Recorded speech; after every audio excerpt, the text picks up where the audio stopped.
Ahora sí, llegó el momento de analizar y plantear todas las preguntas que hemos dejado allí en el aire junto a nuestros invitados o a nuestros invitados. Se trata de Jorge Martín, editor de página Marxist.com, integrante de la revista América Socialista. Conecta con nosotros desde Inglaterra, ya le vemos, Jorge. Hugo Urrestarazu, científico franco-chileno, analista internacional interesado en geoestrategia y está con Jugada Crítica desde Francia, también le vemos en pantalla. Comienzo con Jorge. Jorge, bienvenido, gracias por atendernos. A su juicio, ¿por qué hoy no se ha materializado el Brexit aún?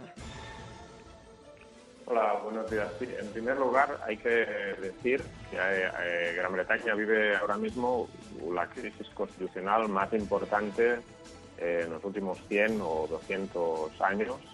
Y en realidad lo que ha impedido que el Brexit se haya llevado adelante hasta este momento ha sido el conflicto tan grande que existe entre dos intereses diferentes. Uno, el interés de la clase dominante británica no quiere el Brexit, o por lo menos su sector fundamental no quiere el Brexit por las consecuencias económicas que eso tendría. Tenemos que recordar que más del 50% del comercio exterior británico es con la Unión Europea y tiene toda una serie de líneas de producción, de transmisión, de suministro que están muy vinculadas con la Unión Europea. Y a lo más que ellos están dispuestos a llegar es a un Brexit suave, es decir, un Brexit en el que el Reino Unido se mantenga dentro de la unión aduanera y el mercado único. Y ese interés, el interés de la clase dominante, en este momento choca de frente con los intereses políticos de un sector muy importante del Partido Conservador. Eso es un poco irónico, porque el Partido Conservador es el partido de la clase dominante, pero ahora mismo vemos como los representantes políticos de los capitalistas británicos están en contradicción con los intereses de los propios capitalistas.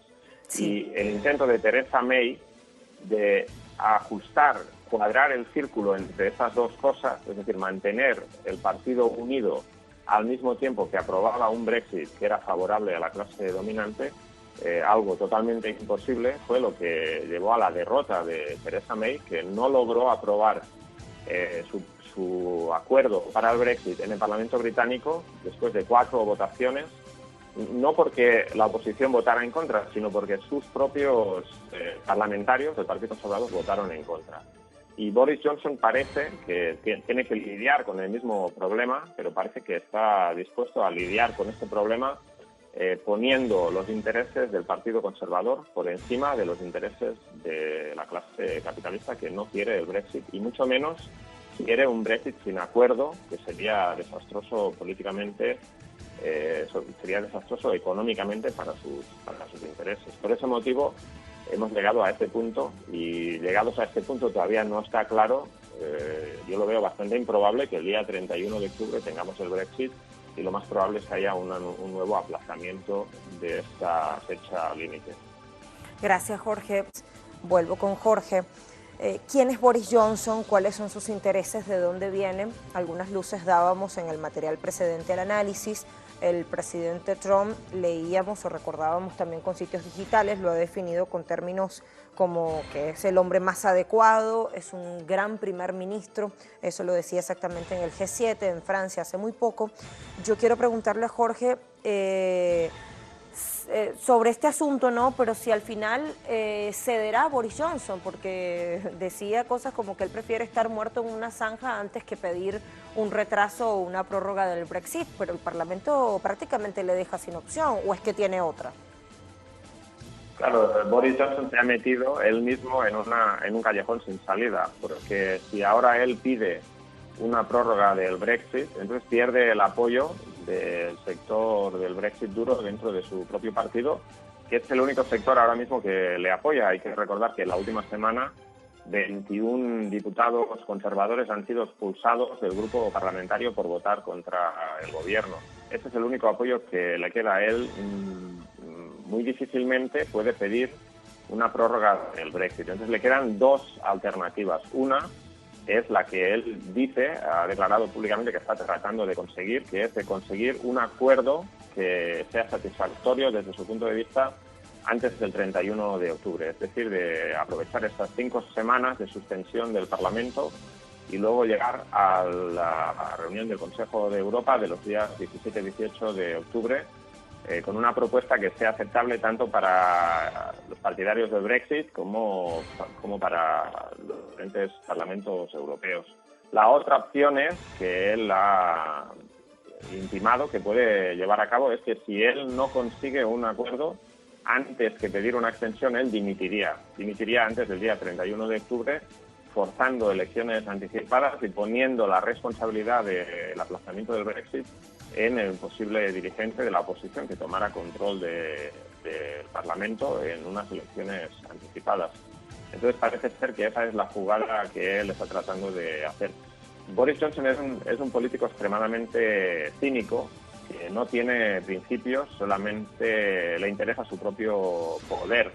En vísperas del referéndum del Brexit, en su momento, él escribió dos editoriales, dos cartas públicas, dos columnas de opinión, una en la que argumentaba a favor del Brexit y otra en contra del Brexit. Finalmente, por sus propios motivos, pensaba que podía ganar, apoyó el Brexit. Entonces, en realidad, a él no le interesa otra cosa que no sea Boris Johnson y Boris Johnson llegando al poder.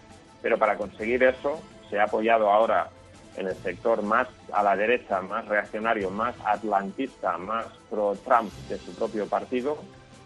Ha tenido que expulsar a más de 20 diputados, ha perdido su mayoría parlamentaria y está jugando una apuesta muy peligrosa, que la única forma que le puede salir bien es si él va a unas elecciones generales presentándose como el que aplica la voluntad del pueblo en el referéndum de llevar a un Brexit contra un Parlamento que quiere impedírselo. Es decir, una apuesta populista, tipo como la de Trump, que él piensa que podría tener un resultado electoral y de esa forma mantenerse en el poder, que es lo único realmente que le interesa para llevar adelante sus políticas de austeridad, de recortes, de desregulación del mercado laboral, etcétera, etcétera.